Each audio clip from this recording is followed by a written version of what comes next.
Hello, and welcome back to Knits and Giggles Podcast. I'm Brandie. I'm Debbie. This is episode 9.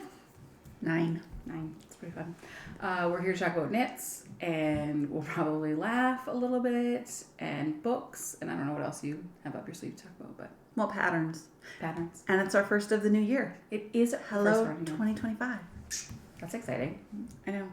Because of our postal strike, I actually opened some Christmas cards that were sent to me in the mail, and I opened them the other day because they didn't get to me for Christmas. Me too. And one of them was from a friend from high school, and she had like handwritten in it, and then she always puts a printed letter all about her family that she sends out to hundreds of people, and a family photo.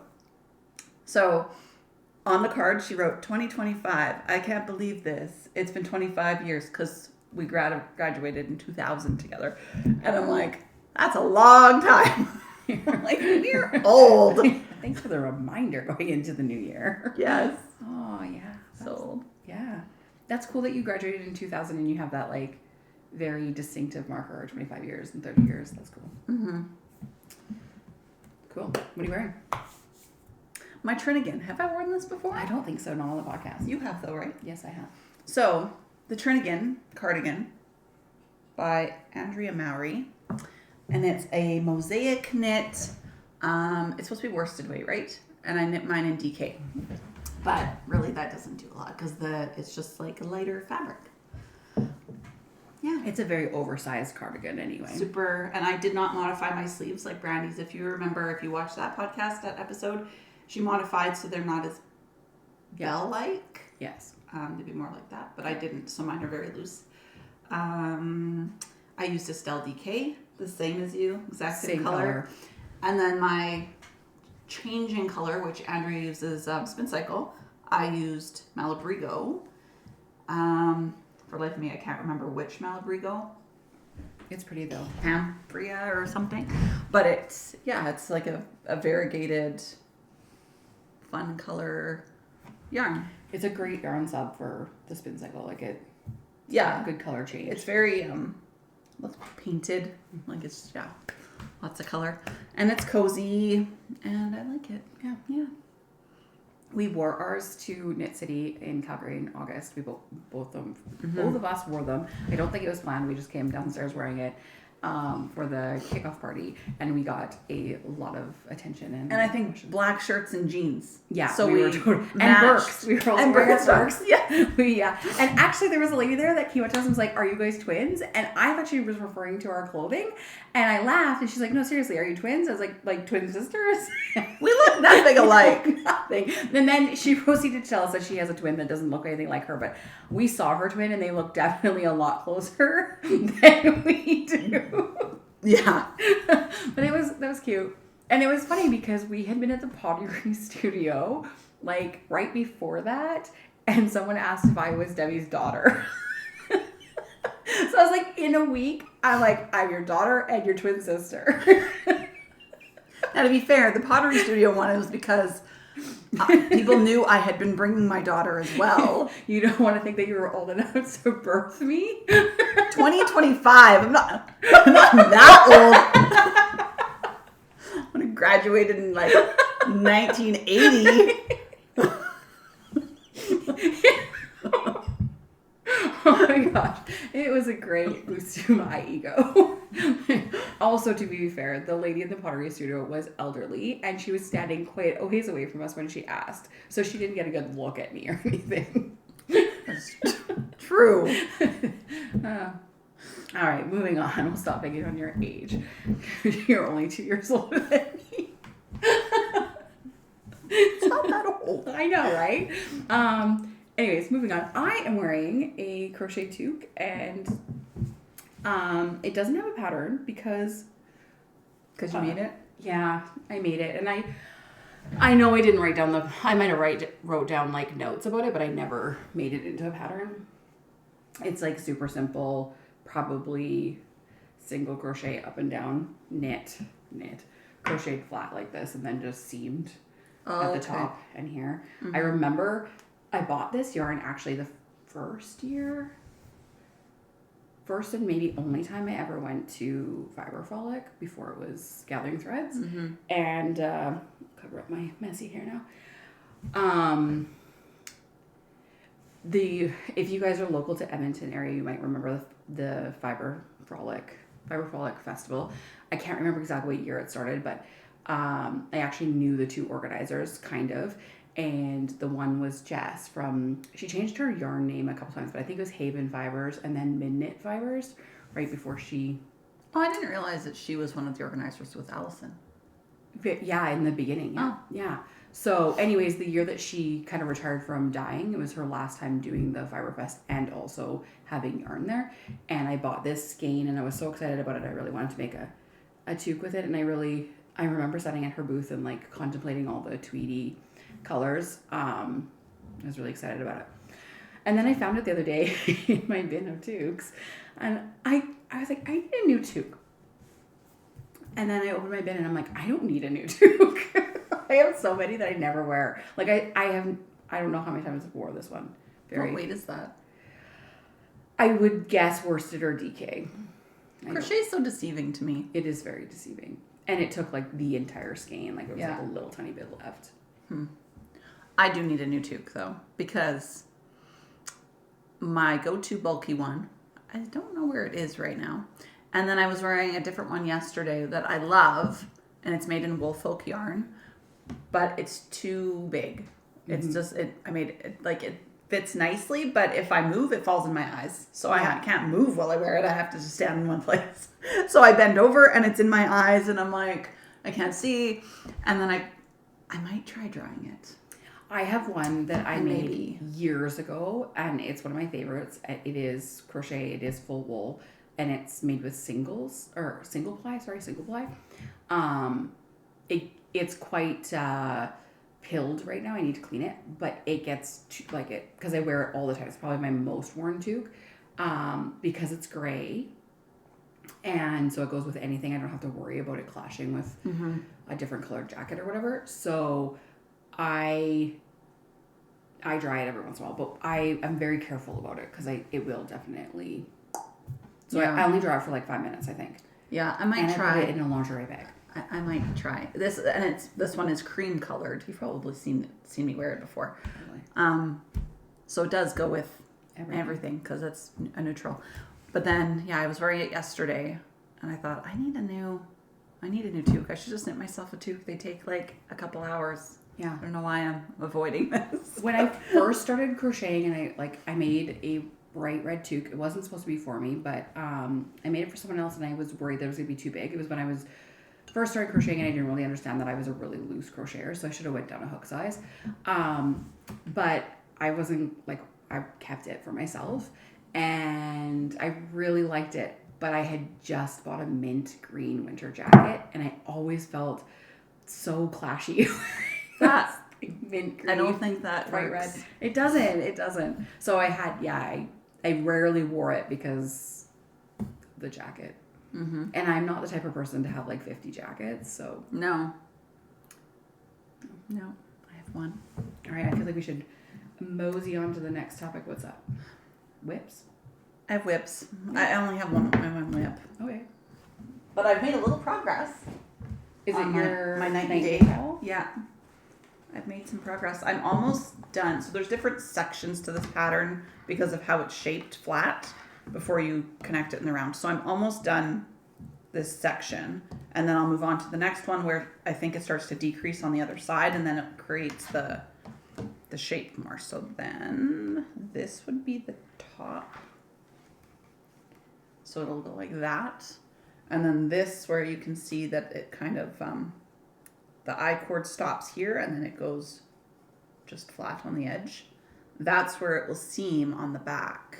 Okay, so you make it all the way around. Yes, so it'll go like this. So once I hit a certain length down here, it'll start to decrease, I think, going this way.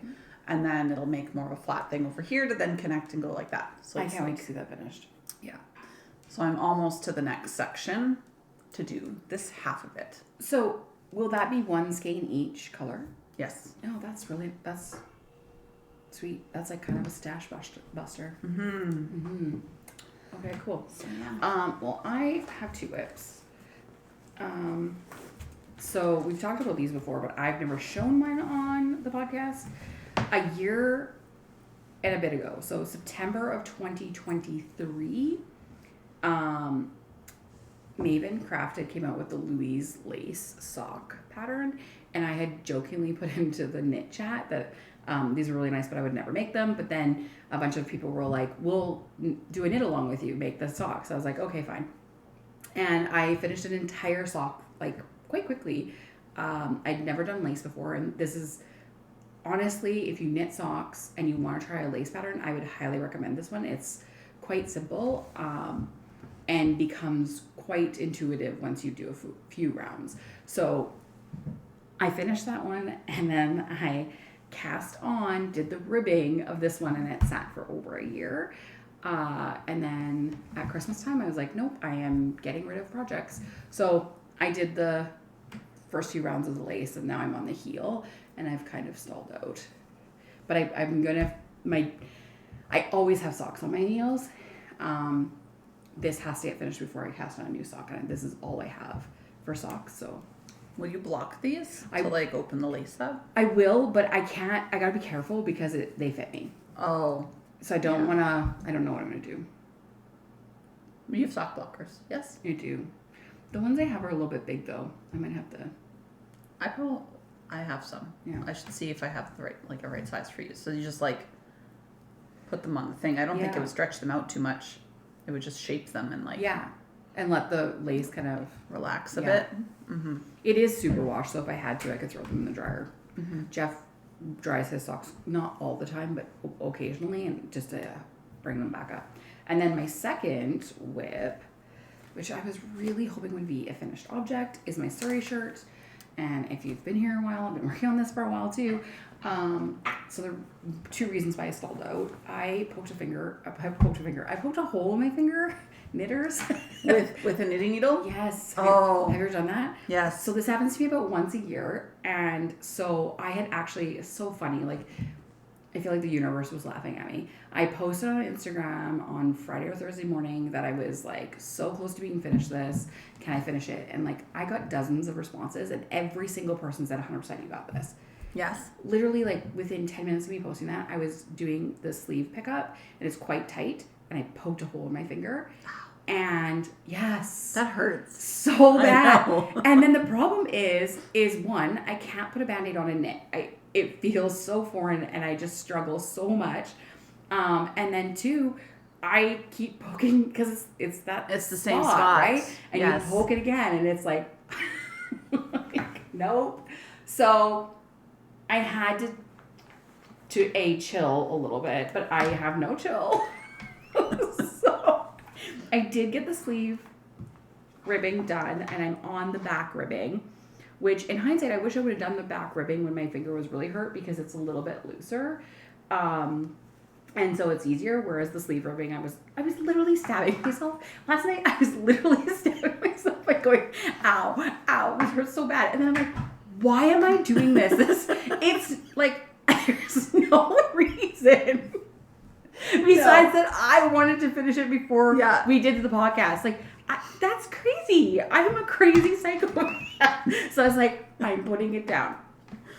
But it's so close, though. It is so, literally all I have is the back ribbing. I did leave it on my ends yesterday because that was something I could do without stabbing myself. Yes. So that's the back. Hold it up. I know it looks super short. It does look very short. I know. I know. I was so worried, Debbie. Okay, I'm going to talk about this pattern a little bit. It's called the Suri shirt by Caidree. And you do the shoulders and then the body, and then you're supposed to do the ribbing on the bottom and the back. It's split ribbing, so the back ribbing is longer by an inch. Maybe not a full inch. I'd have to look at the pattern to see. But anyways, it's a little bit longer. Then you pick up the collar. Now, the reason why I'm telling you this is because in hindsight, when I was trying it on, because it's top down, I can try it on, I wish I would have paused when I was doing the body. And instead of going to the ribbing, I would have picked up the collar and did the collar ribbing, because it drastically changed how it sits on my body and So I would have had a better idea of how much longer I wanted to go. However, that being said, I have tried it on and it's fine.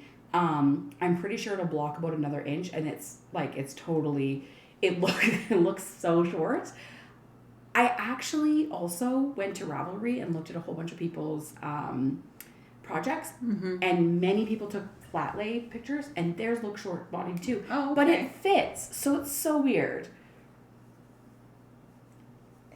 I really like this. Yeah, it's the way the shoulders are. Yeah. So it creates a defined area when you're picking up your stitches. It looks different. Like on the side here, and then it just goes normal across the front. That looks really nice. I noticed that when I tried it on yesterday. I was like, oh wow, that's really prominent. Oh, it's so pretty. Yes. So yeah, I'm not worried about the length at all, even though it looks funny. It really does fit quite well. It's just around my belly button without it being blocked. And I had already resigned myself to that if it was a little bit short, I would just wear it over a dress. I put it on with jeans yesterday. And the back wasn't done, obviously, so I think that will also help pull it down a little bit. I put it on with jeans and just a tank top underneath just to like kind of see, and I'll be fine. And even with a longer tank under it, if it were a little too short, that'd be cute. Yeah, and I like to tuck my tank top in, put my jeans, like my high-waisted mom jeans, over top of my tank top, and then wear my knits over top. It makes me feel more secure in my choice of clothing, and like that my belly or my back won't be showing. Yeah. But I think it's like, I've thought about getting a bodysuit. Not that I really want a bodysuit, but I think that it would give me a little bit more confidence with wearing like slightly shorter knits. Because then I would not worry about my tank top running up past my jeans. Yes. Also, since we're talking fashion, I hate when my tank tops kind of roll a little bit in my jeans and there's like a bunchy spot. So, So I might get it. Maybe that will be my... I used to wear bodysuits as like a elementary school person. Because I ever owned a bodysuit. Elementary, like I want to say grade 7. They were in. And I wore them all the time. And they just stayed in your pants, and you didn't have to worry about this. Though I could see now, I don't know if I'd like snaps in my crotch. I don't think I would like snaps in my crotch either. But I also don't think I would like to go to the bathroom in a bodysuit. Like, I feel like that would be uncomfortable. But maybe, like, if I don't know. Well, only one way to find out. I don't know. And my daughter has some. I also feel she wears them, and she likes that they stay tucked in, because she tucks in all her shirts anyway. And with the technology, I bet you the snaps are, like, almost not even. Hopefully. Yeah. I do remember one time we went to a wedding, and one of Jeff's cousins wore a bodysuit with I'm going to call them fun pants. And it looked so good. Like it looked so fancy. And it was like, I remember being like, oh wow, that's such a great combo. And with the bodysuit, everything stayed like all tucked in. Smooth smooth. And it was a really nice combo. Well, yeah, maybe Brandie will get a bodysuit and then tell you all about I wish you guys could see my closet, because it is literally sweaters and like comfy clothes. There's no cool chic person hiding in my closet. The alternate Brandie. The alternate Brandie. Her real twin. Has a bodysuit. Has a bodysuit. I tried to wear overalls. I bought these thrifted overalls a few years ago, and I had wore them a couple times around home, and I didn't really like them. But then I had friends over for a barbecue, and I'm like, I'm gonna wear these cute overalls. I'm gonna be so cute. They were here for an hour. I got up and went and changed, because every time I went to the bathroom, it was like clunk, clunk, clunk, down and they go. And then I had to like rearrange my shirt and back up, and I was drinking beer, so I had to pee every 10 minutes. And I'm like, I am not fashionable.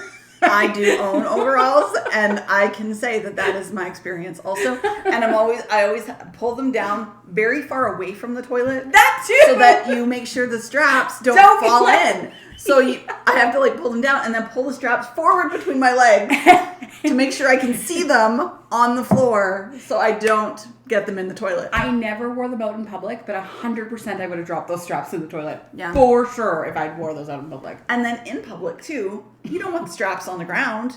So you have to like pick them up and put them inside the pants, so that it's too much work to go to the bathroom. It's a lot. But they're cute. I do like the overalls. Okay, so a bodysuit versus overalls, I think would be better bathroom-wise. Yes. You would have to like flip it up, maybe, but all right. You wouldn't have to worry about the straps on the floor, tucking them in, or in the toilet. This is true. Bodysuits wouldn't fall in the toilet. But the back might like sit. Oh, maybe. You might I saw a video. Would be awkward. I saw a video the other day. It popped up on Instagram of this lady walking, and she was all fancy looking, and somebody's like, "Well, that's a fashion choice," and her bodysuit wasn't snapped, and the back was hanging out outside her pants as she's walking like downtown New York or something. Like, and there's this lady with her flappy bodysuit. Poor woman. And she didn't realize. Okay, I'm gonna digress just a little bit here, but years ago, I was less of a nice person, less of a good person as I am now. I'm a better person today. Every year, every day, I get a little bit better. But years ago, I was at a music festival with friends, and I pointed out that this woman was wearing this really cute dress, but she had major panty lines. And I was like, oh my gosh, look at that lady with her panty lines. And my friend leaned in and she goes, are you seriously making fun of somebody for wearing underwear, Brandie, right now? And I was like, I am. And I'm a horrible human being. And I'm like, when you put it that way, I will never judge someone for panty lines ever again.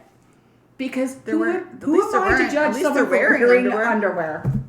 Who am I to judge someone for wearing underwear? I will never do it. So if you have panty lines, go for it. Rock them. I'm not. You know who you can judge is that lady on your holiday with her boobs out. Okay, but I think she wasn't aware that her boobs were out.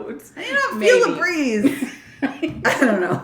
There wasn't much of a breeze. It was a hot day. Oh, the sun. Debbie's referring to when we went to Jamaica in November.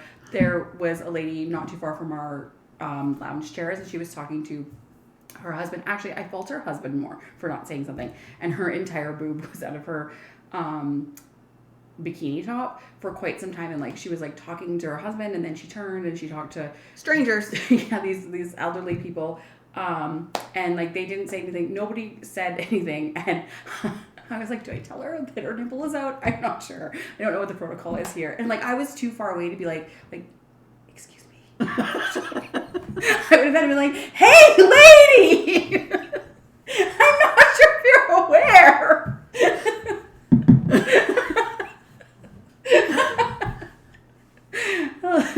But man, whatever. And she just fixed it without saying like, oh my god. Like I would have been like, oh my god. But she was just like nothing. Just 1 minute it was out, the next minute it was not out. We didn't even notice. So her fixing it out. Poor lady. Poor lady. That would, but let's be real here. That would kill me. But she did seem very confident with her body, and I really don't think it killed her. I think she was totally fine with it. Well, maybe she's one that likes to go to the nude beaches and could whatnot. Anyway. Yeah. Okay, let's move on. I'm not. Nip slips here. We like knitting. I really just want to say, Kayla, if you're watching this, how's this for not fun? We're not boring. My sister, who's not a knitter, is like, this podcast, guys, I don't know. She's not a knitter. Why would she care about this? She said we're boring. Not boring. Not boring. FOs. FOs. I do. Do you? I do. No way. Okay, you go first. Okay.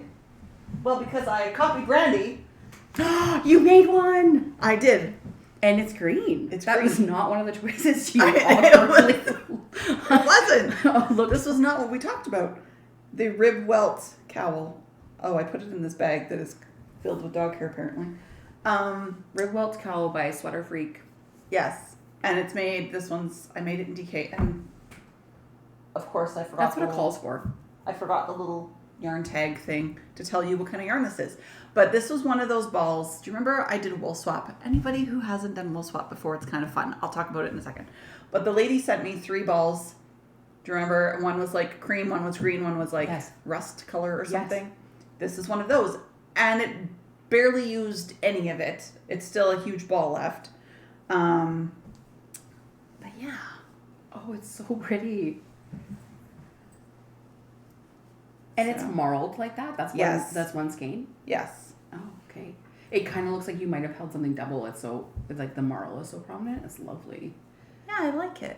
It's not as bulky and fuzzy as yours because it's just not. It's not fuzzy yarn. You held two together. I did hold two together. I held a sport with a mohair. So that would be. It makes it fuzzier. Yeah. And then did you block yours?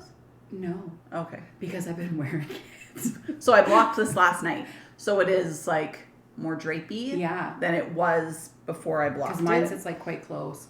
And also, before I blocked it, I have hair in my face now. This was quite tight. Yeah. Like mine shows like a couple inches difference. Yeah, it was like so it was very exactly like that. You could see that it was going like this, like kind of bowing because it was very tight in the middle. But now blocking it out, it's just the slight.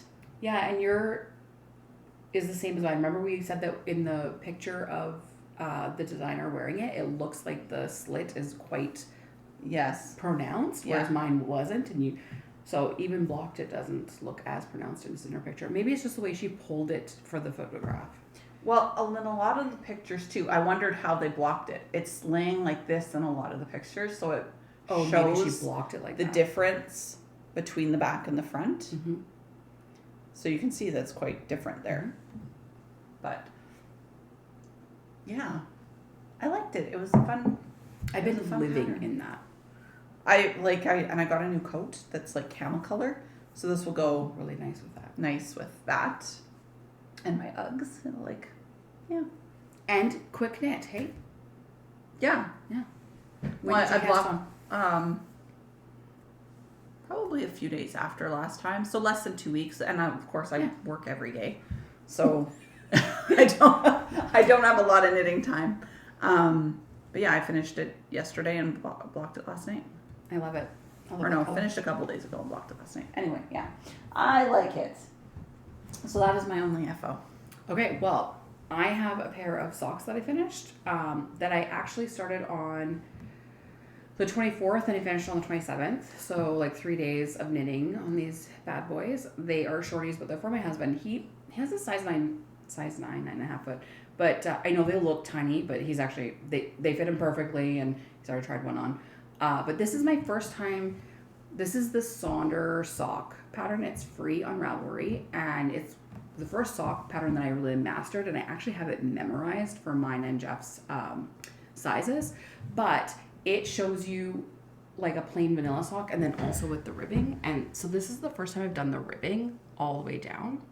I like that. Yeah, it's 3-to-1, and you do it only on the top of the sock. But I'm hoping that they will stay up a little bit better, because when he's in his work boots, some of his socks tend to slip a little bit, especially with the hand-dyed merino wool. The Patons, you want to talk about Patons? Croy, yeah, Patons Croy. I've made him a couple of pairs out of that, and they stay up better. So I was hoping that with the ribbing, and it was actually, I thought I'd be annoyed by the, every third purl, but I whipped them up. Well, obviously I whipped them up in 4 days. I did travel for that. Like I knit in the car. Mm-hmm. And then I was using All Things Created Equal or Things Created Equal. Things Created Equal. Yeah. So this was a sock set that she had, and I've already made him a pair with she had a pair of these at Prairie Fibre Fest a couple years ago, and they were striped.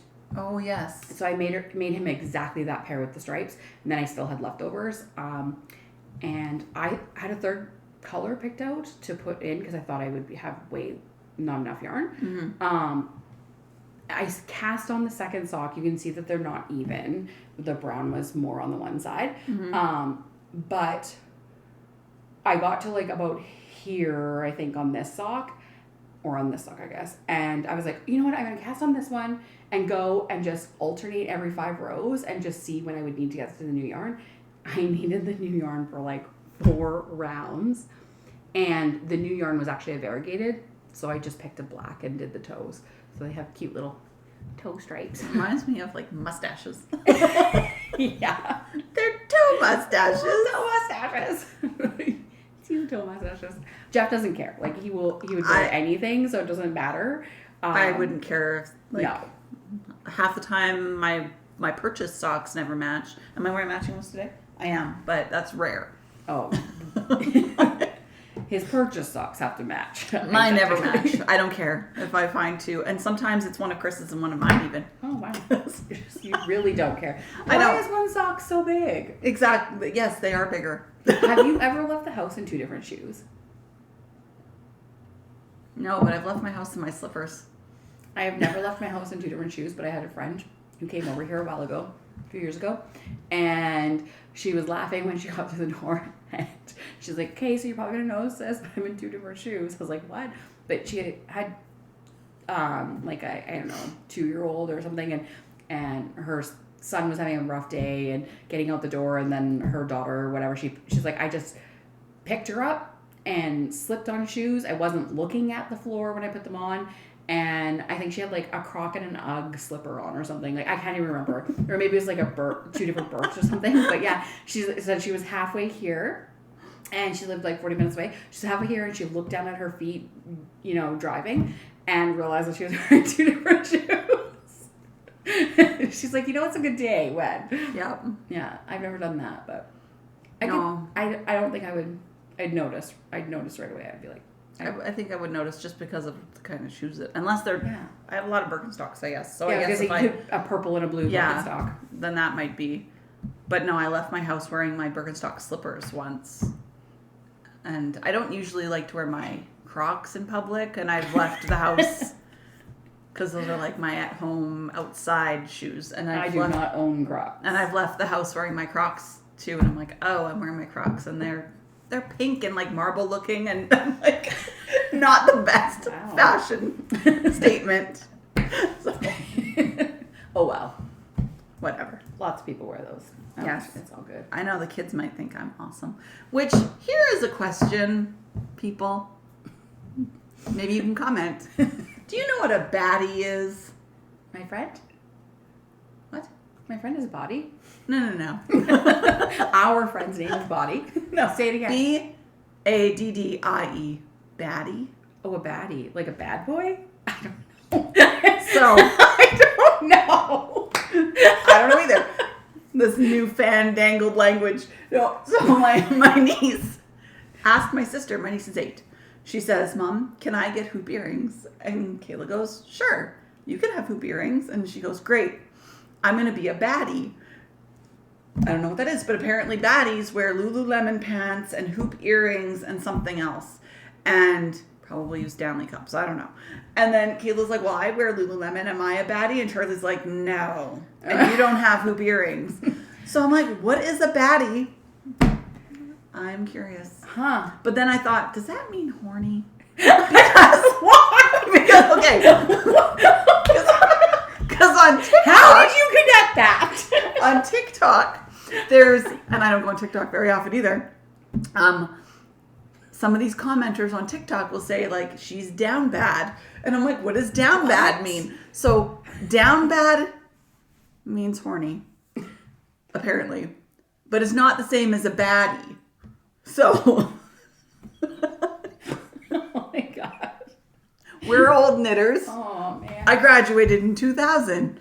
I remember when I was a kid and my parents were, like, so annoyed with the Homer Simpson, Bart Simpson, what was it, like, dude and totally rad or whatever. Yeah. I remember them being so, like, annoyed with that, like, slang. And now, like, I think about all the slang that has happened in the last even 10 years. Like, bae, just say babe. Yes. That's the extra consonant. Oh, I don't know how teachers manage. No, and my kids too. Like, I have a 16-year-old boy, and he, like, calls us bra all the time. And now he's dog. What's up, dog? Like, this morning when he's getting ready to go to work, he's like, it's dog. Have a good day, dog. Like, it's mom. I'm mom. I'm not bra. Oh, yeah, I had that experience yesterday. I don't know if I have a picture. With Noelle? Yes. I just can't see Adam call you bra. Oh, no. That's too far from black and white. Mm-hmm. That's not proper. Adam doesn't even wear his hat backwards or baggy pants or holes in his jeans. So he would never call someone bra. I don't have the picture on this phone. It's on that phone that's recording. But there was this sticker. I wish I could show you. I went to Indigo yesterday with Noelle, who's 14. And there was this cute sticker of an axolotl. Well, I ordered a Kindle, so I thought, I'm going to put this on my new Kindle when it arrives. And it was this axolotl holding this little heart. And I was like, look, Noelle, it's $2. It's such a cute sticker. I could put this on my Kindle or my water bottle. And she looks at it and she's like, bruh, you're not a lesbian. I'm like, what? I'm like, what do you mean? Like, lesbians like axolotls? She goes, that axolotl's holding a lesbian flag. And I was like, what? So it had a heart with the lesbian rainbow flag in it. And I was like, okay. She's like, so if you want to put that on your Kindle, you're going to be telling everyone that you're a lesbian. And I was like, how many unsuspecting moms went to Indigo and bought the cute pink axolotl shiny sticker and did not know that they are now making a statement that they're lesbian. Or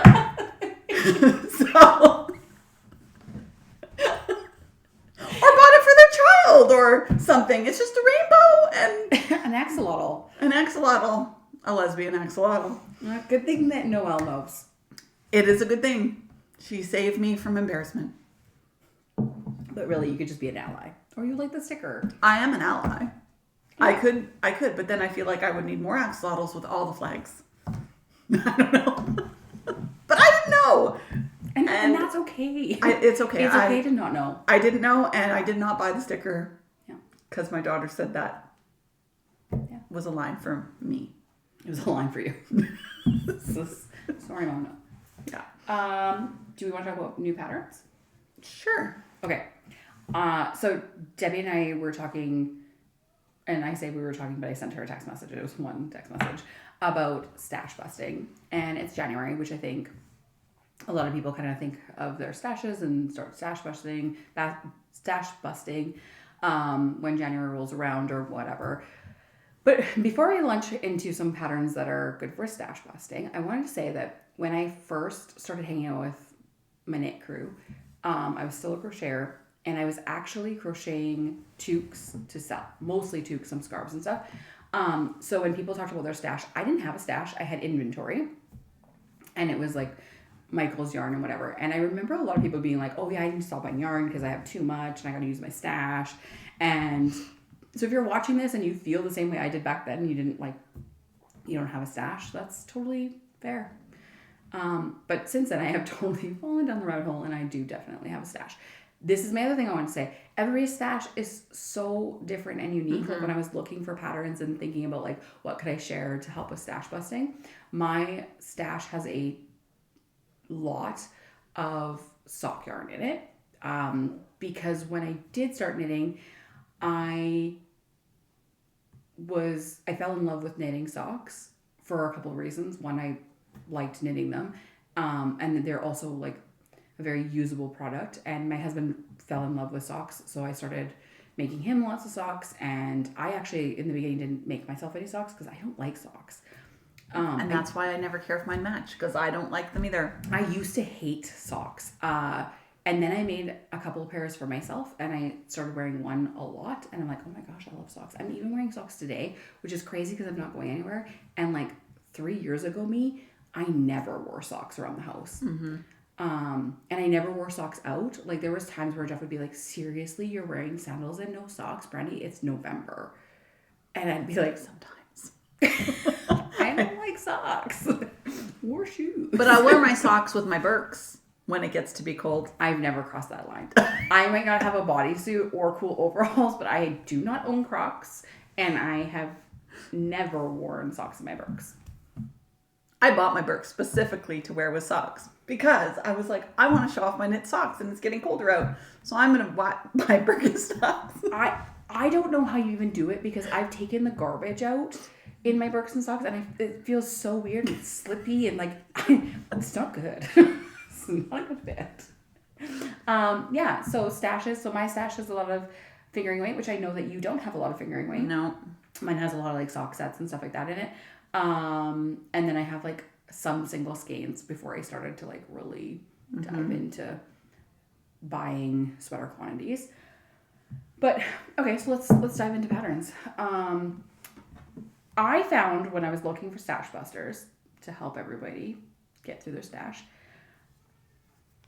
Woolen Pine, who made the sea glass, like cardigan, sweater, hat. I think there's a whole variety of things.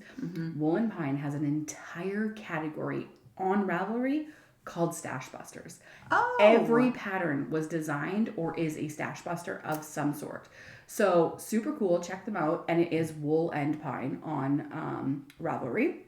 And I picked 3 of their patterns to show off. And I even put links on my notes so I can just quickly come over. So this is their latest design that they made as a StashBuster for this year. It just came out. Have you seen this? No. Okay, so I'm not a wrap person, but I am so tempted by this. It's gorgeous. And it's huge. It looks huge. It is. It's fingering weight. I would not make it, but it looks nice. You could probably make it in a different way. It uses 1,500 to 1,630 yards. Wow. So it's huge. It's customizable. The size is customizable, it says. Sample size is 17 inches by 96 inches long. That is taller than me. That is so tall. Measured from tip to tip on the bias. So I'm just going to find another picture. I guess if you could customize it and make it smaller, it would be less daunting. It is a very daunting pattern for sure, but it's beautiful. When I seen it, I actually was like, oh, as a blanket, the stitch pattern would be so pretty. And I believe, I just want to confirm this before I say it, it is mosaic knitting, which, as you know, I love mosaic knitting. I like that. Yeah. I guess it would go, because there's lots of color changes, which means there'd be lots of ends to weave in.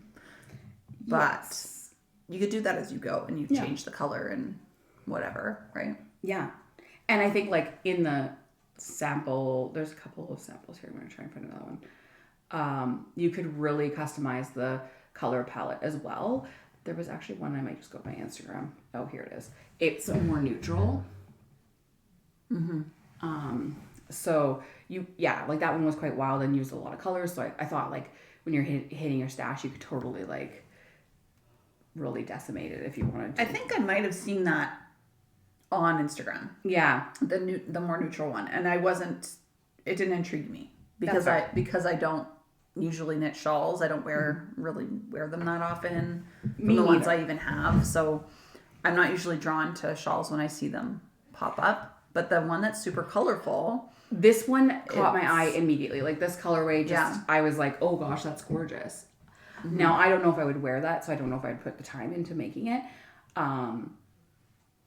If it wasn't fingering weight and I could make it into a blanket, I think it would be a gorgeous blanket on your couch or whatever. Like an heirloom blanket would be like just the mosaic pattern, which you could probably hack that pattern into it too. I'm sure you could take the repeats and make it into a square instead, and then use DK or whatever. Yeah. Yeah.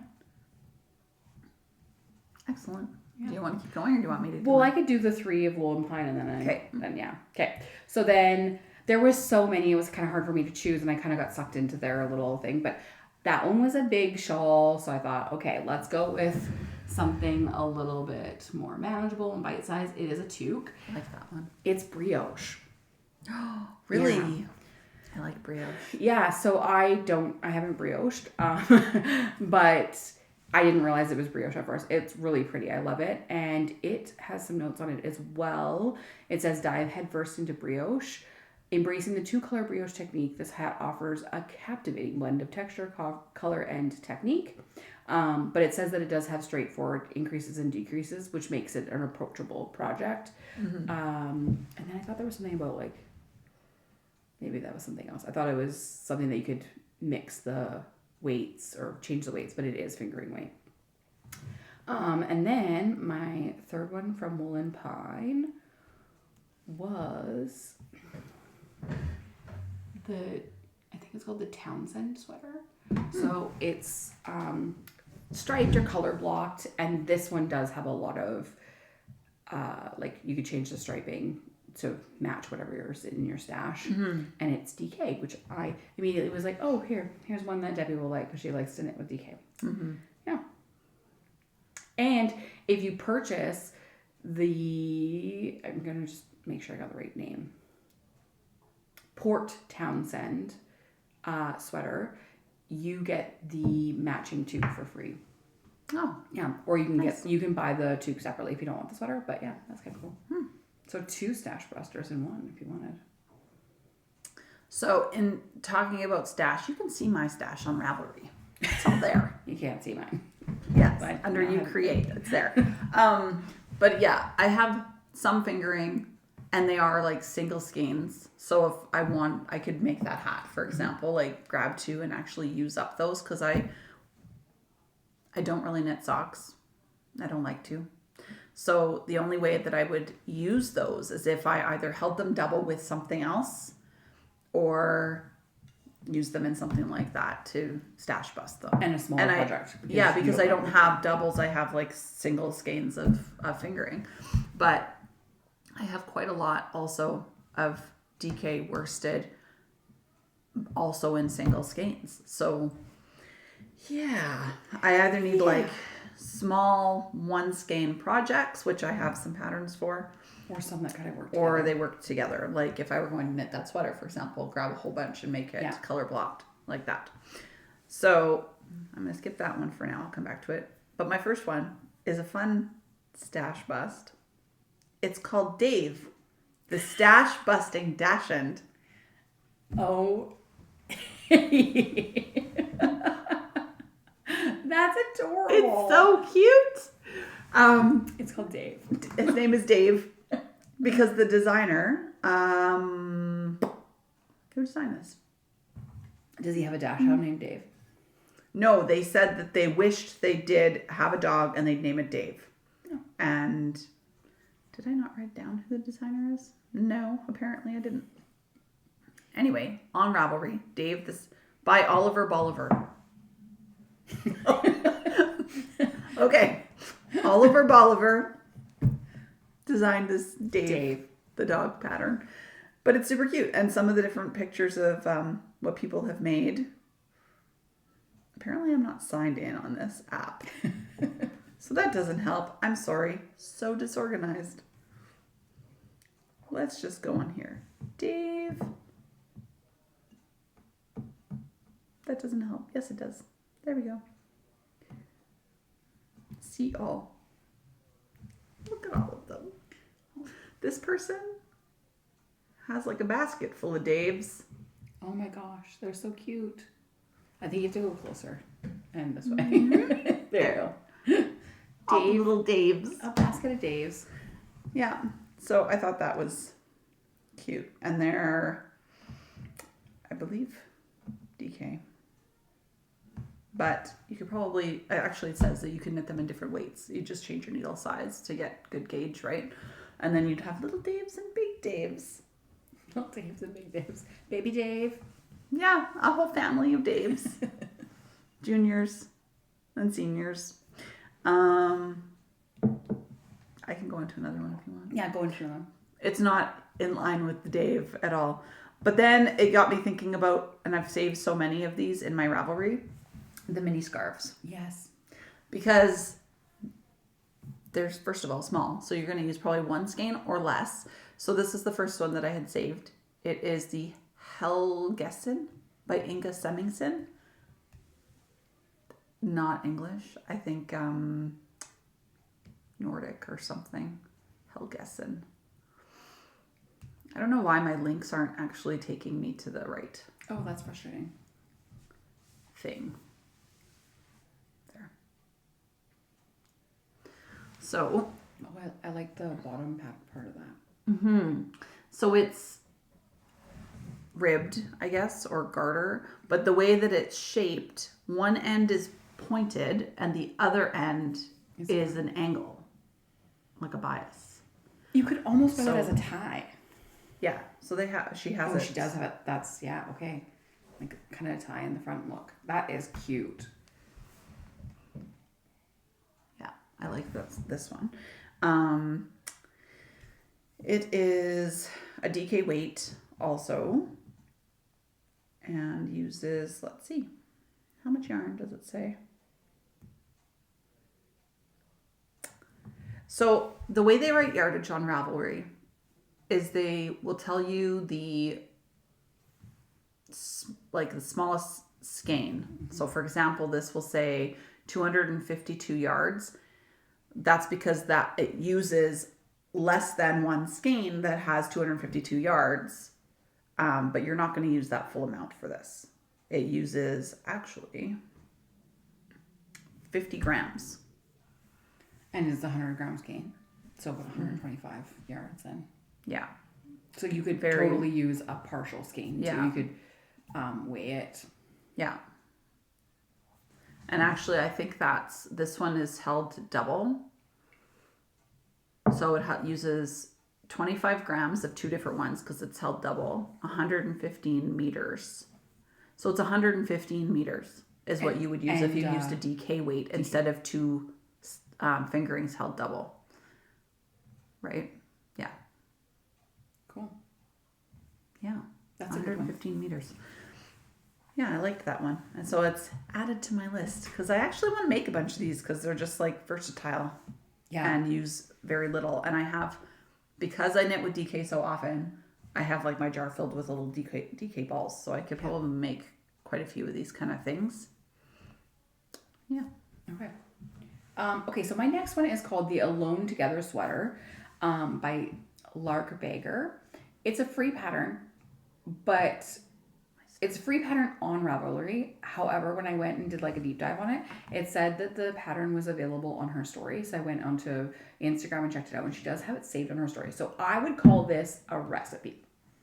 Before I share this and you fall in love with it and you want to make it and then go to Ravelry and realize that there is actually not a pattern, I would call this a recipe. Now that being said, I think you could make this in any sweater pattern and just use the technique that she talks about on her stories. So basically she picked a main color, which in this one is the white. She actually holds two yarns together for the white, and she shows in her Instagram stories a pile of white yarn, all different kinds. Oh. And she just, so it's very stashy, like, and then she uses other little bits and she actually ties them together, and then that's what makes the little scribbly lines in the sweater. Cute. Yeah, it's oversized, and I was already like thinking about it because I really like the way it looks with the little squiggles and stuff. And I think if I were to do it, what I would probably do is, and what you do is, so it's two strands held together. So you do, like, if it's white, you might do a round or two, and then you drop one strand of white and pull in your color every once in a while and pick up your white. For a little section. And yeah. So what I was thinking about is, you know, when you're using like actual wool content yarn, you can use a, what is that? The needle thing. Why am I losing my words? Like you felt them together with a needle felter. So I've seen people where instead of having ends to weave in, they felt the ends together and they like spread them around and felt them together, and then they keep knitting the ball and they don't have an end to weave in. I think if I was to do it, I would pick some like shorter pieces of yarn that I have left over and just felt a few of them together so I have less, I don't have to worry about the ends. She does some kind of knot thing, but I mean, I didn't deep dive into it. You might feel comfortable with that. Knots don't make me feel comfortable. I'm a little wary of it.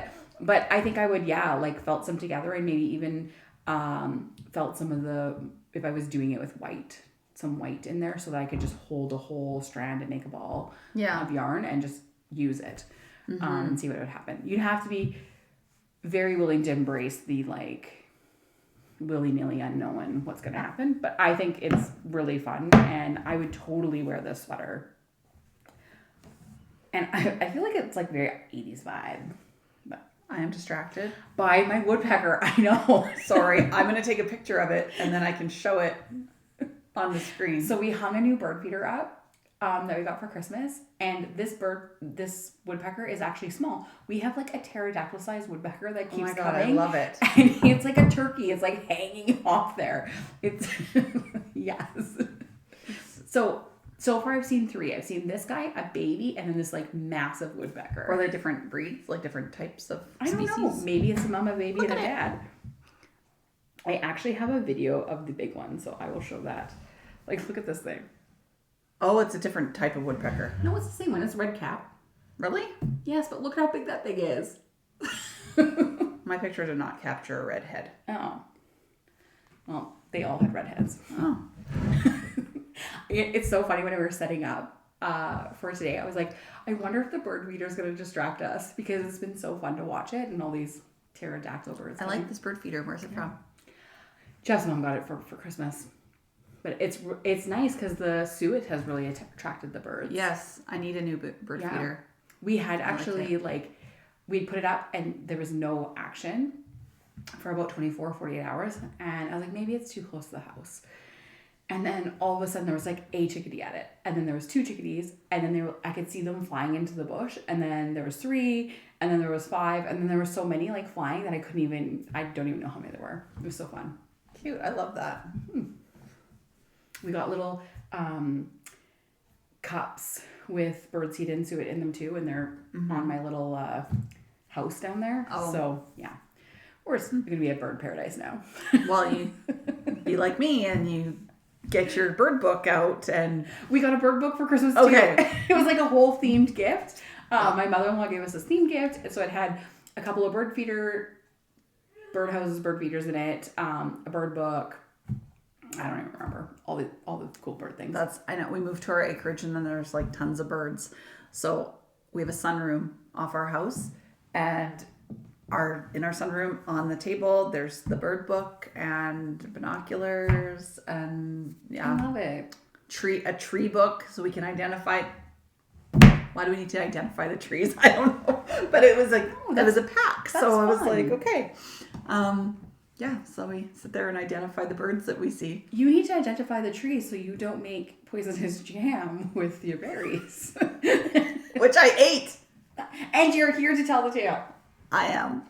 I did eat the jam. Did you? Not yet, not that one. We've tried the grape and the honeyberry, which Jeff was like, honeyberry, it says it contains hascaps. And I was like, well, hascaps are honeyberries. And he's like, why did they just call it hascap jam? He was quite upset about it. I'm like, it's not that big of a deal. But yeah, so it's very thick. Yeah. It's delicious, but yeah. I really like the grape jelly. Yeah. I have strawberry rhubarb too, and I like that one a lot. But I did try the mountain ash berry jam, and I'm alive. Yeah. And it's fine. I ate it with peanut butter, so it wasn't super... I didn't notice the flavor a lot because it was combined. But if you're wondering what the heck we're talking about, you can episode 7 tell you all about our poisonous jam foray. I also bought one it's called like, I can't remember, bumbleberry or something, and it has rhubarb in it, which I didn't notice. So I'm intrigued to try that one too. Okay, that's all I had for StashBusters, and then we got distracted by words. I have 2 more patterns for stash busting. Yeah. But again, they're back to the little scarves. Okay. So this one is the done loose shawl, and so it's a fingering weight, which I don't normally knit with, but I do have some, so I thought, okay, this could be good. It's in 5 sizes though, so depending how much yarn you want to use. However, the smallest one only uses that's not it, 98, 62, 30 grams. The smallest one only uses 30 grams of yarn. That's not very much. No. So 30 grams, 38, 62, 98, 95? Yeah, 95 grams. Yeah, because 32 would be like a third of a skein. Yeah. 100 gram skein. And what, sorry, DK? Fingering. So the 32, that makes more sense. That would be... I'll find the picture of that one. So that's that one. Okay. So that's it makes like the tiniest little scarf, which you can put on your neck or on your head or whatever. But that 30 grams, that's like nothing. You probably have, knit a pair of socks, have that left over from a pair of shorties, and you can make... It looks thicker than fingering to me, but... Maybe it's just because it's like the pattern of it. Yeah, so it's garter. Show that one. That one's really pretty. I like the bigger look around. They made a little belt thing, like a little shawl cuff.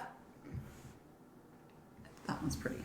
So this one is the size that uses, see, they made a little belt thing. Oh, using the yarn. Using the yarn and then a little cuff. But that one would use almost a full skein for Right. that size. But yeah, I like this one. So it's stash busting because it would use one skein, either a little bit or a full skein of fingering weight yarn. And then the other one, favorites, is it in here? Try and find these things that didn't work from my links that I saved apparently. Well, while you're looking, I'm going to share a little story about what kind of prompted me to send you that text message and say, hey, we should focus on stash busting. So one of our knit night friends, Jeanette, we're in a knit chat, and she had put this idea out there. One, she called just knit it January. So kind of getting your work in progresses off your hooks or your needles, which I thought was really fun. Just knit it January. So I'm really embracing that. But also she put together sock patterns with sock stash that she had, and one for every month, and she put them together, and then she had her husband put them in envelopes and write the month on them, so it was a surprise. So she picked the pattern and the yarn, I believe, but then had her husband put them in and put the month, so she knows what all the patterns are and what the yarn is, but she won't know which month she's knitting them. And one, I love the idea of using your patterns, because as we've talked about, I've kind of gotten into a pattern of buying patterns and then not using them because I kind of get onto the next thing or something new comes out and I get a little swayed, or I just don't have the yarn for a pattern that I bought, but I have yarn for other things, so that kind of what happens. But what a great way to use the patterns that you've already purchased and to add a little bit of excitement to like knitting through your stash by having like this sort of a surprise. I really like that. And you could do it with anything. It wouldn't have to be, you could even like, if you're a slower knitter or whatever, you could do and just open them when one's done. And yeah, whatever thing you like to knit. Like if you like knitting shawls and you're going to do 3 or 4 a year, you could package them up and make it a surprise for yourself. Yeah. And I mean, if you were feeling super wild, you could like invite your knit friend over to pick the yarn out of your stash. That would be fun too. Like I'll have a whole huge pile and be like, you just pick from whatever is here. Yeah, put out 2 or 3 patterns that you like and tell them, because you're not committed. Like if you open it and you're like, gee, Debbie, why did you pick this? This is ugly. It's not like you have to do it. Yeah. But I think that would be so fun. I also think that would be fun because I tend to pick the same color palettes. You know this. That's an understatement. I know. But I often see other people knit something and I'm like, I love that color combo. I would have never made that color combo choice on my own, but I would wear that knit. Yeah. I just wouldn't have thought to put those colors together. So it would also be a really cool way to take your stash and look at your stash through someone else's eyes and what they see would work together. Yes. I know, I think we should do it. I'm like, what could I have you do for me? Right? What do I want to knit? Well, many things. Because I am totally jumping on the just knit it January bandwagon because I have all the things. You need to just knit it. I need to get it off my needles and finish it or fix it. Like my, what's it called? Well, I mean, which one? What was the one? I think you're talking about the Hoey Locatelli hipster top, but I ripped that one out. Okay, the other one, the Andrea Mowry one. Oh, you're talking about the tessellated. Yes. I need to fix it. It's just sitting there like taunting me. But you're going to make it into a vest. Well, I have to first rip it out. Oh, you still have to. I have to take out the shoulders and pull back and make it longer and all sorts of things. Just do it. I need to just get it done. So I'm not going to cast on anything new. And really, besides the night and day, I don't have anything else I'm actively working on right now. You're not working on your Thistlethorn sweater? No. And that's another thing. I should just get it done. You need to just knit it. Just knit it. I have that and then the tessellated. You ripped your hipster out. Yeah, I had ripped it out. Ripped your ranunculus out and made a different ranunculus, right? Because didn't you have or was it a love note? You had one that was like super huge and I think it was pink. Or maybe not pink. It was the purple one, wasn't it? The purple one. Yes. That I had striped the Tulsa tea. But I had ripped that one out because I didn't have enough yarn. That was the Malabrigo one. You were so close to being finished that. I know. When we were in Knit City, Calgary, you were like this close. Yeah. You couldn't find yarn to No. finish it? No, so I ripped it back. That's heartbreaking because you were so I know. close. I was very close to being done. So I just have the 2 that I could like finish and actually have wearable sweaters. The Thistlethorn and the tessellated. Yeah. Yeah. So I don't want to cast out anything else until I finish those. Mm-hmm. So this might be a little boring in the next little while if I only have those 2 because things I'm that also holding myself. Trying. I'm gonna finish that sock, and I'm gonna finish. Obviously, the Suri shirt's gonna be finished as soon as my finger, feet, heels, and I am working on my framed as well. But those are the 3 only things that I have on needles. I do have the ugly crochet sweater that is now. It wasn't taunting me before I showed it on the podcast, but now like it's in my closet, and every time I get dressed, I'm like, That's the clown sweater, in case you missed. what am I going to do with this thing? I'm not going to finish it. But I feel bad donating it. I don't know what to do with it. But I have to do something with it. I need to do something. And it was made with scrap yarn, so I'm not pulling it out because it's so much yarn. No. Yeah. I don't know. We'll see. So the other pattern that I had for stash busting is the bubble bandana. Open. Oh, that's cute. Stephen West pattern. I like the colors in that one. Yeah, he always does bright and fun. Yes. And wild things, right? But it uses 5 different colors or more. Like he uses 5 colors, but you could use more than 5 colors. It is also fingering weight. It uses, it says approximately 400 yards total. So really that's skein. 1 skein worth of fingering weight yarn, Yeah. but different colors. So you could do whatever you wanted. And again, it's not super big. So I like that about it. And I'm sure you could make it bigger if you just kept going. I'm not sure if it must be. It would be knit end to end. So you could probably just keep doing the increases towards the middle and make it wider. And then you'd have it also be longer to get to that point and then decrease on the other way down, right? Mm-hmm. So you could make it way bigger than it actually is if you wanted to use more than 1 skein worth of yarn. Yeah, cool. So since we were talking about stashing today, I went down and looked at my stash and I pulled these. I have more than 1 skein of this. This is Spin Cycle that I bought. It's Truth Bomb. I actually have 4 skeins, so quite a bit of it. But where did you get that one? Is that the one you ordered? I ordered it directly. Yeah, on the Labor Day sale that ended up not saving me any money because I live in Canada. Right. So I got dinged with customs and shipping and all that. But it would have been more had it not been on sale. Yes, it would have been more if it had not been on sale. Right. But Stash Lounge in Calgary, a little yarn shop. So in Edmonton area, there's, as far as I know, no suppliers of there are not. Spin Cycle. So when I went to Knit City, Calgary, my first stop was Stash Lounge to get some Spin Cycle, and I did buy Spin Cycle, a different type, or a different colorway. 3 skeins of a different colorway for a sweater. Which I was going to make the Thistlethorn with that, but I think I've changed my mind. I'm disenchanted with it as much as I thought it was going to be, so I think I'm going to do something else with it. But that doesn't matter. Neither here nor there. And then on Labor Day, they had a Labor Day sale, and I ordered this directly from them.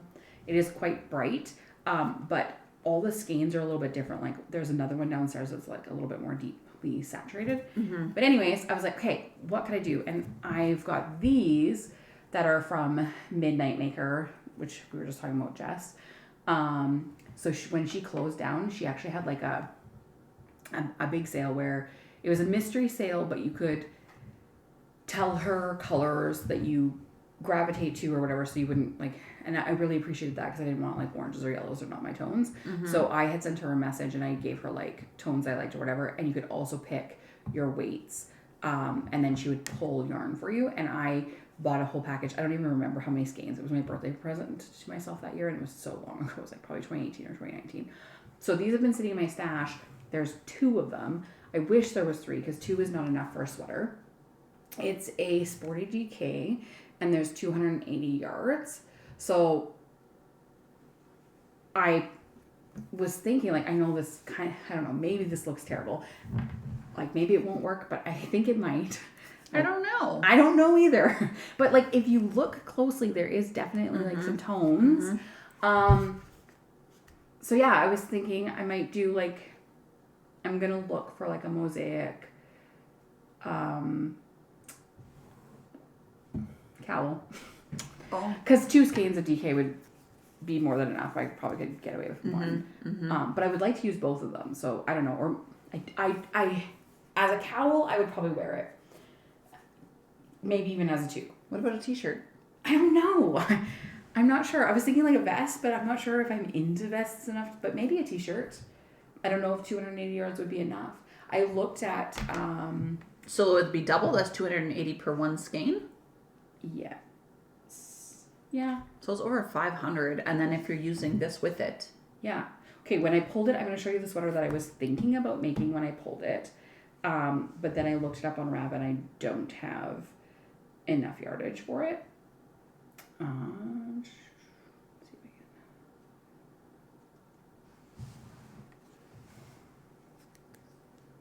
This looks so plump. Yeah. Until you pull out a strand and it's like... And it isn't. So I pulled it thinking that I would make the funfetti raglan. Oh, okay. But it is definitely Not enough. It would Not have nearly. to be short sleeve. I don't even know if it would be enough for short sleeves because, well, the measurements are... I don't 100% know which size to make because it says that it's designed to fit a body with a bust measurement of, but it also says it's supposed to have 4 inches of ease. So I'm not sure if I'm supposed to add that 4 inches into the bust measurement or not. Or Here I am with the... I asked this question the other day. I'm not sure. So normally I would make a smaller or like a size 1 or 2 because I knit loose. So the measurements are 30, 34, or 38. So my bust is a 36. I just don't know if I should make the 34 or the 38. But if I make the 38 and the 4 inches is already built in, that will be way too big on me. And the yardage, the main color for the smallest is 300 grams, which would be 580 yards for the very smallest size. So I would not have that. But I guess at short sleeves, I could make it short sleeves. These will totally work together. Okay, maybe I should just make short sleeves. Funfetti. Look at that. It's color work. I thought maybe if I could find one that was mosaic, it would use less yarn. But like, I mean, Yes, this will totally work as a combination. Yeah. Like, it will look really cool. I kind of want to make a t-shirt. Does anybody know of a mosaic? Because mosaic would use less of the main color. Because it would be slip stitches and not carry through. Yeah. Okay. So, people who are watching our podcast, these help me out. Flex, like... Yeah, I think it'll look amazing. Look at that. Okay, now I want to make a t-shirt. I can't wait to see. I need to get this off my hooks and then find a mosaic pattern that I can... Cast on something new. Mm-hmm. After you're done your knit it January. I wonder if I could hack a mosaic pattern, or like a raglan pattern. If I did the comfy cozy raglan and just slip stitched. The Cozy Classic raglan? Yeah, I always call it the wrong thing. I don't know. Maybe if you did it up top. Fit of it. Yeah, I don't know. Stay tuned. This is what we always say. Yeah, but yeah, right. It's totally gonna work. It's gonna be amazing. It's gonna look really nice. Mm-hmm. I think so. Yeah. So that's that. Acquirements? Well, I don't have acquirements. I brought this to show. From now on, we're not going to show acquirements. We're going to show our stash. We acquired it at one point in time. Yeah, we did. But you I got have acquirements? I got this for Christmas. So my husband bought me this. It doesn't look that cool till you open it. Open. If you can open it. It's a scale, guys. It's a miniature scale. Little mini scale. I'm blinding people with the light. Weigh my yarn. Okay. Okay. Turn it on. It says 115 grams. Let's see if... Maybe I need to put it down for it to... Probably. It has to be flat. Grams. There, it's on grams. 115 grams? 115.19. That's probably the little tag. Yeah, probably. Cool. You could like put that in your little bag and just take it on your mini scale. It's great. Chris finds the coolest gadgets. Amazon.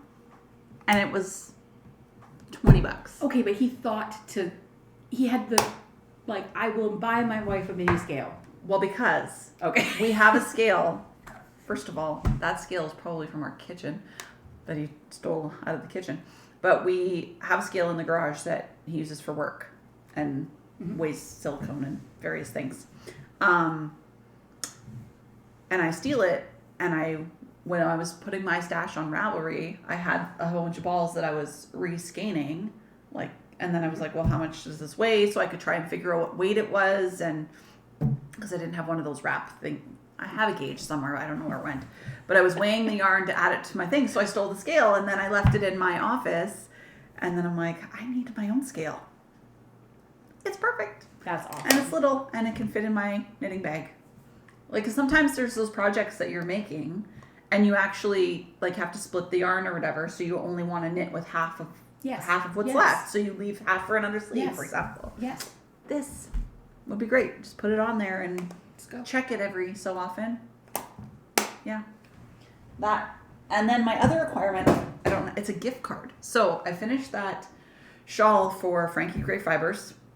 Oh, yeah. She finally received it because our postal service is working again. And she texted me the other day and said it was beautiful. She loves it. Such a beautiful knit. Here is a gift card. So now I have money to spend at Frankie Gray Fibers. Ooh, and I have no idea what I want to make. So, well, stash bust. So I didn't buy, usually I would have been like, oh, I'm going to go buy something right now on a whim because I'm like, I really like this color or whatever. But I want to be more intentional. That's the word. That's good. And so I was trying to pick a pattern first, but I'm like, I don't know what I want to make right now because I have so many other things. So I'm just going to leave it. It's not like it expires. No. I just have to use the code at some point and order the yarn that I want from her. And when it's ready to be spent, it'll be ready to be spent. That's right. Yeah. Sweet. That's so awesome. I know. I'm excited. I love gift cards. Okay. I'm at books. Me too. Okay. So you read this, Debbie has this habit of getting books from Libby and then not finishing them because she doesn't have time to read. So she reads like 15 pages and then has to send them back. Which I don't know how she does it. Like, you have way better willpower than I do. I stay up till way too late reading books sometimes. I read Morbidly Yours by Ivy Fairbanks. This just came up in my Libby yesterday to say, you can borrow this. And I was like, I'm not going to borrow it right now. So I didn't. And I wanted to ask you, were you listening to it or were you reading it? I'm just going to show I think I was reading it. Okay. And that's probably why I didn't finish it, because I don't have time to physically read. So it had come up as like recommended in one of the book groups that I was in, and then you had actually had it and talked about it on the podcast a few times ago, but you had just like read not very much of it. And I had requested it after you had said whatever, and I read it. So I don't want to spoil it for you or anything, but I actually wrote like a little review in my notes. Because I read it a couple weeks ago, right after our last podcast. So I thought it was quirky with some like fun characters. They have like there's some sad life experiences that happen off and on the page. The main male character is a mortician, I think is the proper term. And yeah, it's in the beginning it starts off very humorous, and then it's quite interesting how the characters are very full-bodied characters. I gave it 3.5 stars only because there's a couple points in the story that they're not quite fluid for me when I was reading it. It felt like it was like this scene that was put in, and I'm like, I don't really understand the reference to this, like why they're dressed up in these costumes. And there was like a few parts of that, but I think it's a pretty good read. I wouldn't necessarily say super light, but it was good. So 3.5 stars. I thought it was worth recommending. You got a book review? I don't remember. I don't have a review. I've listened to a whole bunch of books in the last little while, but of course I listen to them, and then I'm like, put them out of my head. I remember nothing about them. Yeah. So I'm like looking. I'm like, what was this book about that I just finished? Synopsis. So I did 2, Girl in Love and Boy in Love, and they're by. Is it a duet? Like alternating point of views, same story? Or... No, they're like, it's a sequel, basically, Okay. right? First book, second book.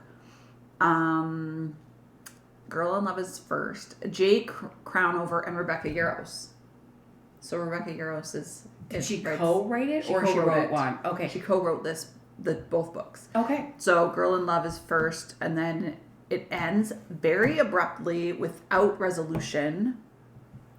And then I was like, well, I have to know what happens. So then it was like, had to read the next one. So yeah, Girl in Love and Boy in Love. So I listened to both of them on Libby. But I want to say what they're about. So I'm so intrigued by co-written books, especially by authors. Like Christina Loren is two authors, but they write their books together all the time, unless they write separately and I am not aware of it. But like Serena Bowen and Elle Kennedy, they write some books together, and I always wonder what that process looks like, and how, like.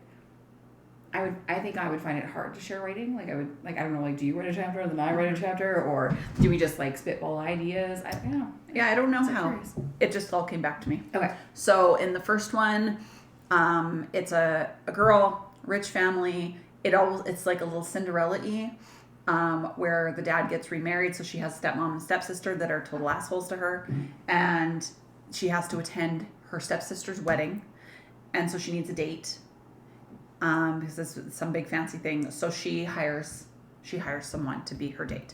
Okay. So it's all about that in the first book. And then the guy is actually in the military.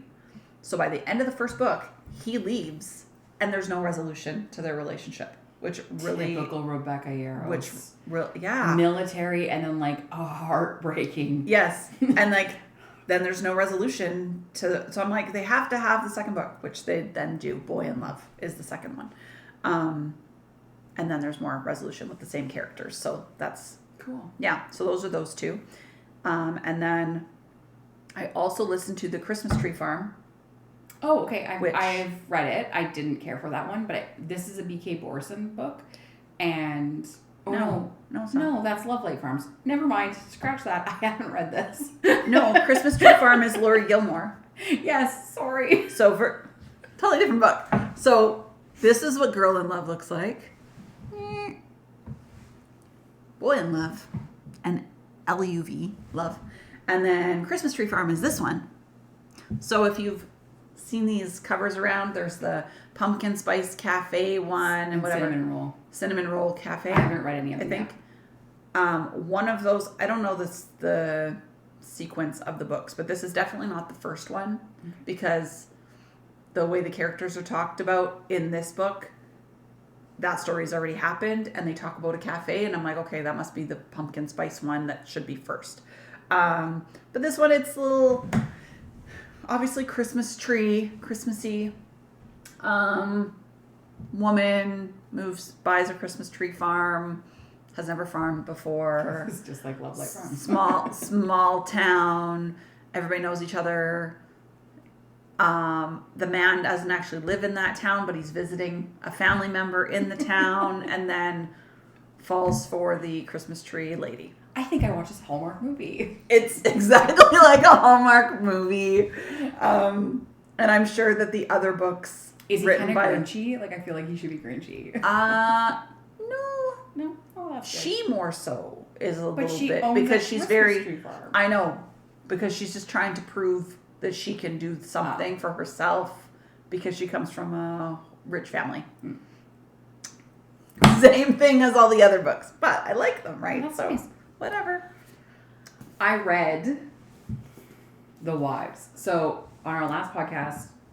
Debbie brought this from a cafe that we frequent in Sherwood Park that has a take a book, leave a book shelf. And so this is The Wives by Taryn Fisher. And Debbie actually left me both of the books that she had acquired from the coffee shop because she said I would read them faster. I haven't read the other one yet, but I did read this one. I give it 3.8 stars. It's not horrible.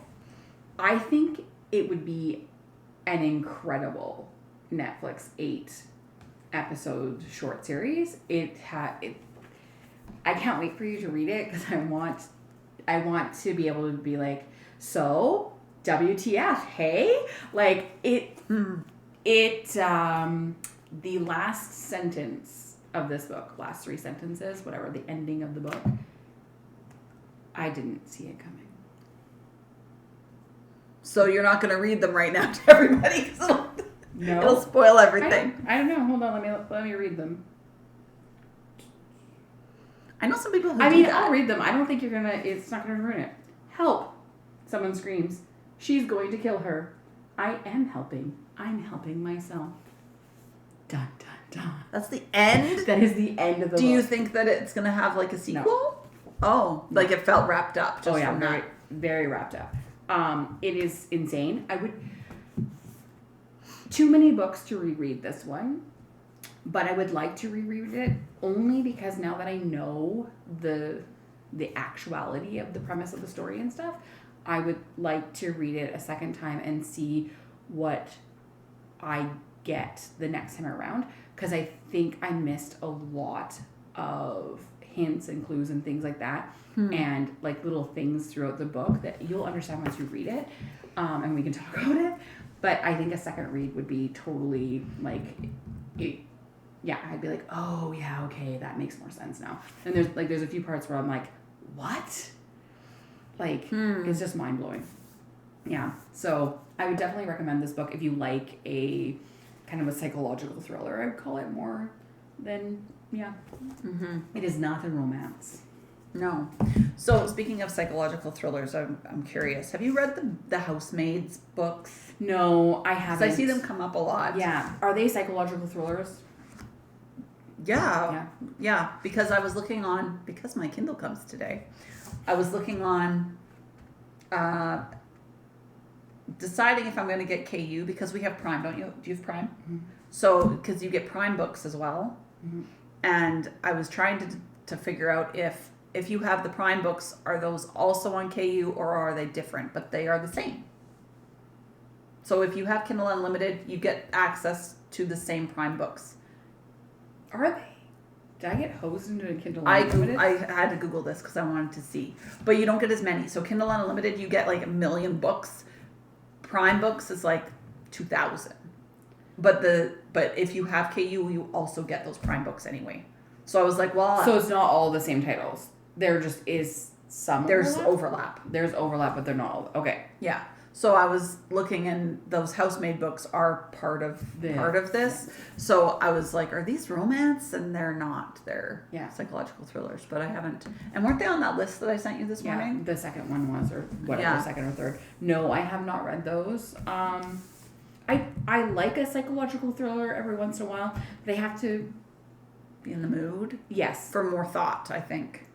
And more thought, and then also depending on where the psychological thriller-y type thing goes, I wouldn't say I have triggers necessarily, but there are like some themes depending on how I'm feeling mentally, like if I really want to embrace dark and doozy. Right. Same with TV. Yeah.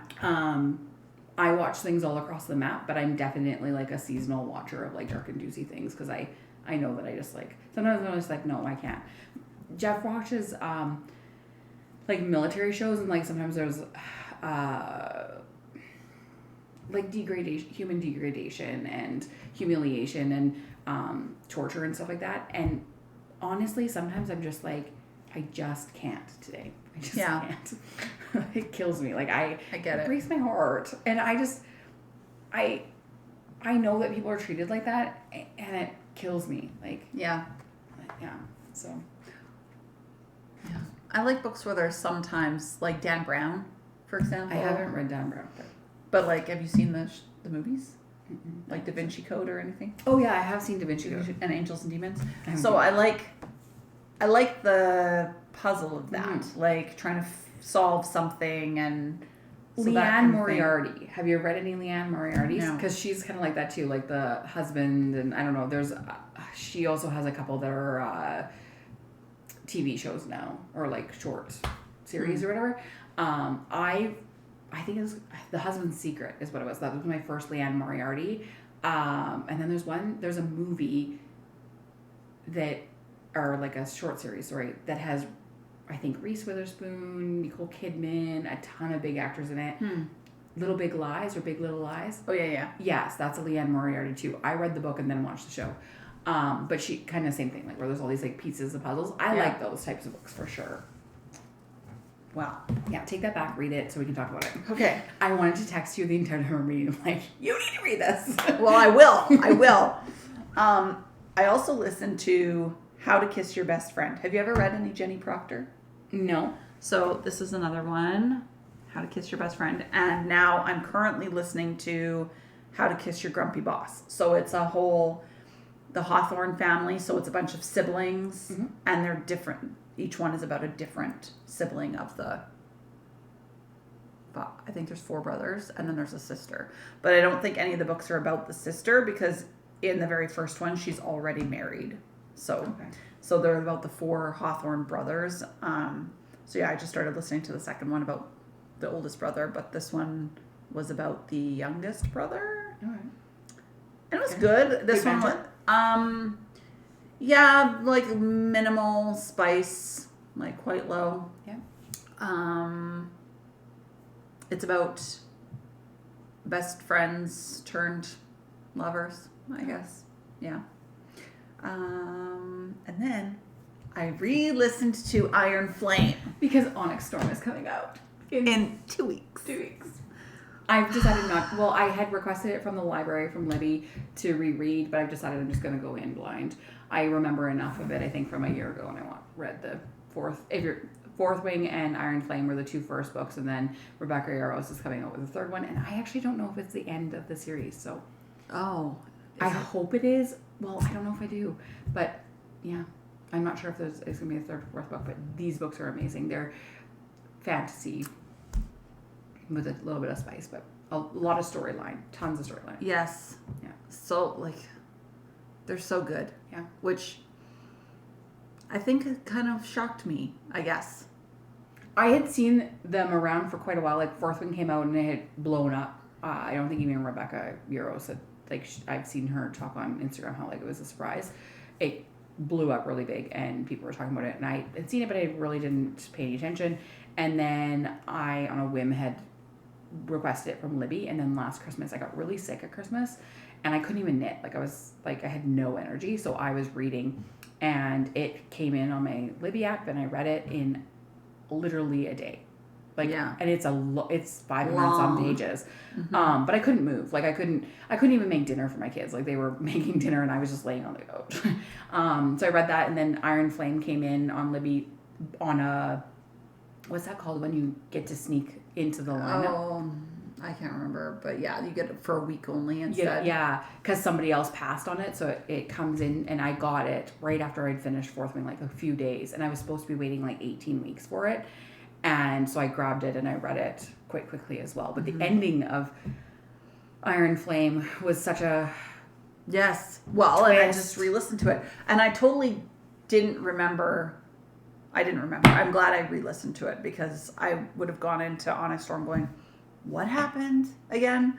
But I wanted to get through it. I don't know why I have this until the 21st. Like, I have it for the full 3 weeks.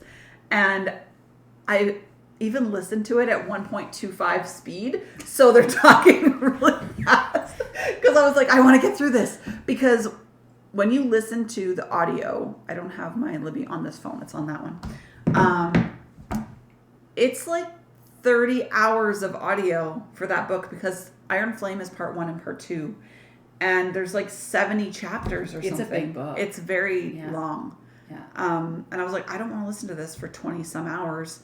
And you were re-listening. I was re-listening too. So I listened to it on 1.25, so it was faster.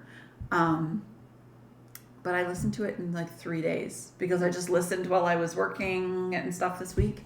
Yeah. And now I'm like, oh my God, now I have to wait 2 weeks. Why did I speed through this? Because now I have to sit here and torture myself and wait. Well, and Onyx Storm comes out on the 21st, which is Knit Yes. Little Sticks Knit Night. So It's a knit night. like, and then Jeff comes home the next day, and I don't read a lot when Jeff's home. And we have a really busy week that week, so I'm like, I'm gonna have to wait to read it. I'm gonna listen to it. I already pre-ordered it on Audible because we had a whole bunch of Audible credits. So as soon as it gets released, I'm exciting. gonna have it. We can wrap this up soon, but I am gonna return this book to you. It's yours. Okay. Follow With Me by Becca Mack, and it's funny. You lent me a couple of books that were from the library of hers, and until I started reading it, I didn't realize that I had read so many of the other characters in the book. I actually don't even remember. I read too much. I don't remember all the storylines. I remember the one for sure. But, so I'm going to preface this with, I don't 100% remember the other books fully.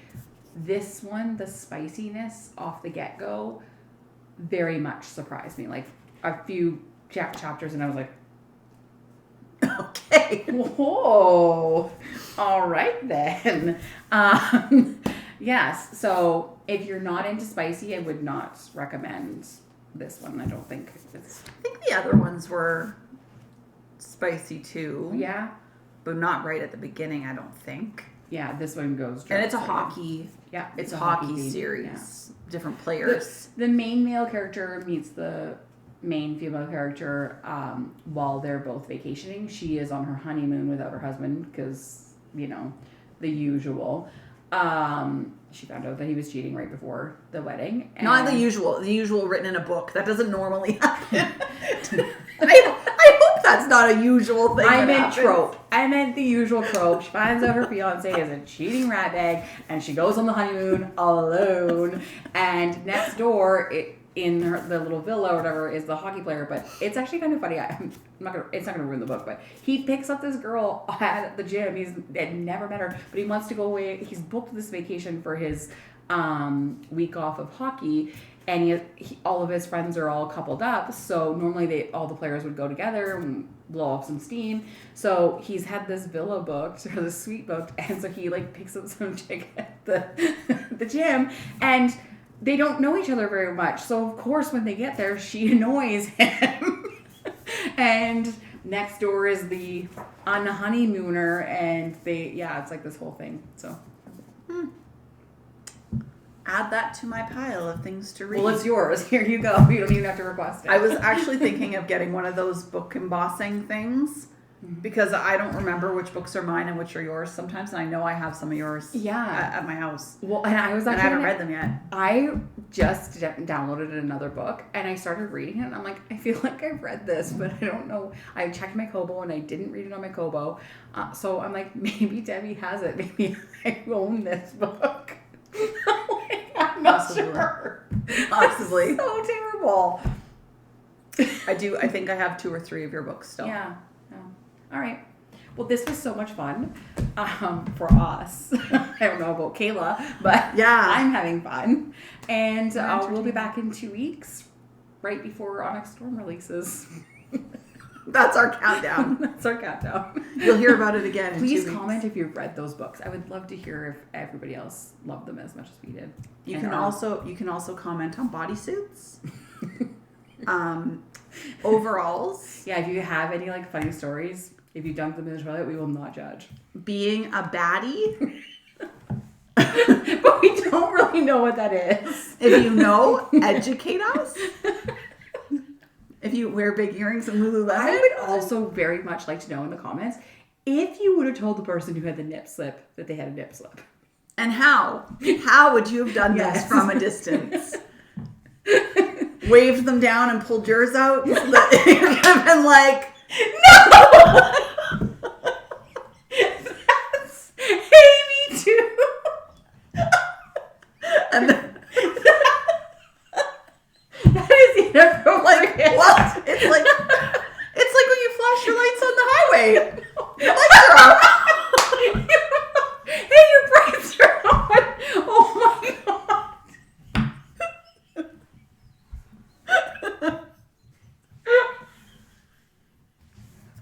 Yep, that weirdly makes sense.